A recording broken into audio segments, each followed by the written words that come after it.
I blacked out once, and it was so embarrassing. Was it from just standing? No, I was in a FA 18 going 6.5 Gs. Well, well, that's kind of a humble brag. Well, no, because I got through more Gs. I got through 7.5 Gs. We did 7.5, and I was on the verge of blacking out. And first of all, these pilots, they're not using gravity suits. And those Air Force and Navy pilots that fly those jets, those guys are jacked, dude. They have to be really fit because part of the thing is forcing blood into your brain. So while you're steering this fucking insane vehicle, dude, when you're in one of those things and you realize what they can do, and he took me for a ride. We went through the mountains. He's going, shh, shh, shh. I mean, we're only like 100, 200 feet off the ground. This fucking dude is expertly piloting this thing through trenches and shit. It was wild. It was terrifying.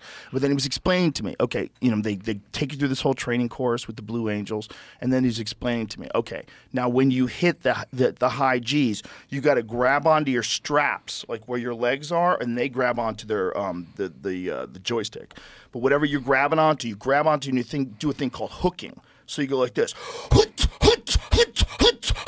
and you're forcing blood into your head to stay conscious.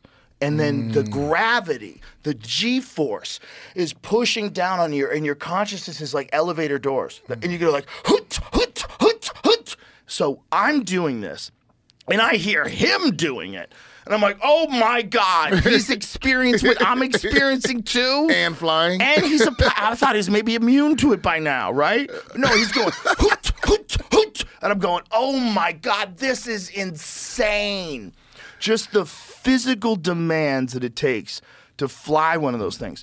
Like, you have a car that handles well. You have a nice car. When you take turns in that car, you know how your body kind of goes sideways a little bit, and you got to correct a little if you're really going fast. I mean, they handle so flat, but you feel the G's. You feel the thing when you're turning. Imagine that times, I don't know what the volume is, but when this thing is going, what is it, 500 miles an hour, 200 feet off the ground? Is it pushing from everywhere? Bro, I don't know. It's just so immense. The pressure's so immense. Oh, wow. So I got through that, and then we did this other turn that was not as many G's. I don't want 4.5 or something like that.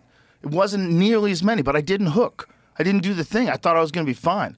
And I just blacked out and threw up. Oh, man. So I got through the harder part.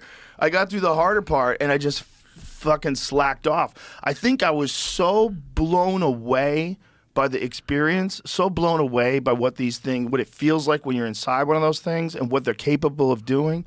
It's so mind-blowing. But it changes your idea of like what a thing can do. You know how, like, look, if you're in your car, like especially like your car's fast, it handles well.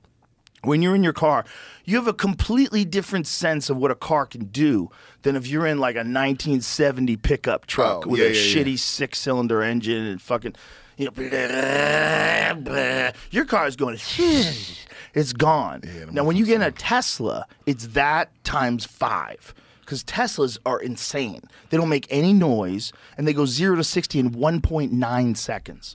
So it's just like this. The car disappears. Now that times hundreds is what this jet's doing.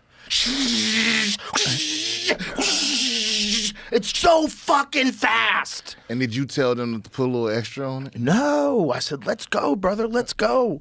He was like, you ready to do this? I'm like, let's fucking do this. I was in. I was like, this is what these guys do. I want to experience it. Take me for the real ride. And it is a ride, dude. It changes your reference points. Imagine the fucking ego you have to be that kind of pilot. Well, they're all men. Yeah. These are men. These are like jacked men who are like real friendly and super polite, and they always drink their water and they always get their pull-ups in. These guys are men, and they have a full gym set up there. These guys are in shape constantly. You do not get out of shape if you're doing that. You cannot get out of shape. It's too hard. Bro, it's bananas how hard it is. You miss one hook, you dead. You're dead. And you're going to have to eject, and you're going to give up that you crashed a $1 billion jet or whatever the fuck those things cost. Didn't somebody crash recently? There's a couple crashes. There was one where a guy had to eject, like it lost power or something like that. So he ejects, and it slams into the mountains of North Carolina. It was crazy. Yeah, it just ran out of gas and just slammed in the mountains. But the guy parachuted down, I believe, in that one. But there was another one more recent, before that, rather, not as recent, where there was like this crazy fiery crash, and like they were doing tests, and the guy lost control of the jet. Bro, you could lose control of one of those things. Warranty. Dude, I'm telling you, when you're in it, it's not what I thought. I thought you're like, you just fucking spirit. No, it's the physical force on your body. It's insane. Insane. There's no way I would do it for a living. That's why the UFO shit is so perplexing.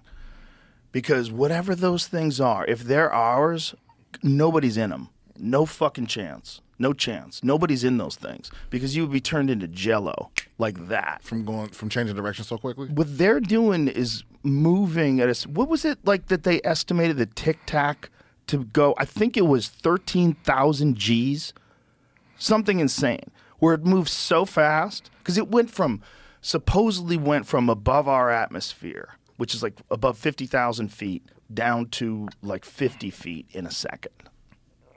And didn't crash. Not only didn't crash, stopped dead and hovered.